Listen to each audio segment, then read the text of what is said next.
মাননীয় chief whip. আচ্ছা, ঠিক আছে। মাননীয় স্পিকার, আমরা তো সিদ্ধান্ত নিয়েছিলাম এমন করে যে আপনি জি,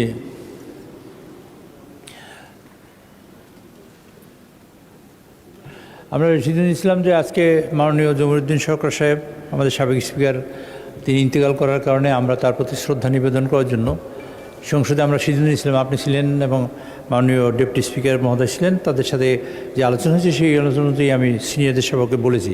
পরবর্তী যে পরিবর্তন হয়েছে আমি জানি না, আমি জানতে পারি নাই। তা আলোচনার সিদ্ধান্ত ছিল এরকম, আপনি কথা বলবেন, তারপরে এখানে মাননীয় সরকার দলীয় কেউ একজন, বিরোধী দলীয় আমার নেতা, উপনেতা, ওনার সাথে কথা বলেছি তখন আপনার সামনেই। তো ওনার কথা বলার পরে তারপরে আমরা প্রশ্নোত্তর পর্ব এবং আইন ৭১ বিধি এটা আপনি স্থগিত করবেন এবং শুধুমাত্র আইন প্রণয়ন যেটা জরুরি কাজ আছে সেটুকু করে আমরা পার্লামেন্ট আজকে অর্জন করবেন তার সম্মানার্থে, এবং পরবর্তীতে আমরা নামাজে জানাজায় যাব, আসরের নামাজ পড়ে নামাজে জানাজায় যাব। এই সিদ্ধান্ত আমি জানিয়ে দিয়েছি সবাইকে। পরবর্তী যে কেউ পরিবর্তন হয়েছে আমি জানতে পারিনি।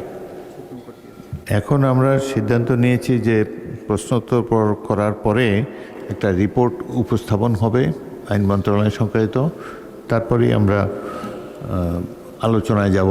শোক জমিরুদ্দিন মাননীয় সাবেক স্পিকারের তিরোধানে আমরা একটু আলাপ আলোচনা করে তারপর সংসদ মুলতবি করব। আইন প্রণয়ন কার্যগুলি আজকে করার পরিকল্পনা। সিদ্ধান্ত আপনি নিয়েছেন, ঠিক আছে, আমার তো সেটা কোনো অসুবিধা নেই। আমি সবাইকে জানিয়েছি এইভাবে, যেমন করে আপনার সাথে বসেই তো আমি সিদ্ধান্ত নিয়েছিলাম। পরবর্তীতে আমি কিছুই জানতে পারি না যে এইসব ব্যাপারে, আমি সবাইকে বলেছি ওই অনুযায়ী হবে, বিষয়টা এরকম আর কি।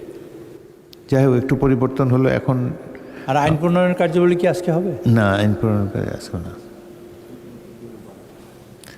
তো আচ্ছা, না ঠিক আছে, মাননীয় স্পিকার, ধন্যবাদ আপনাকে।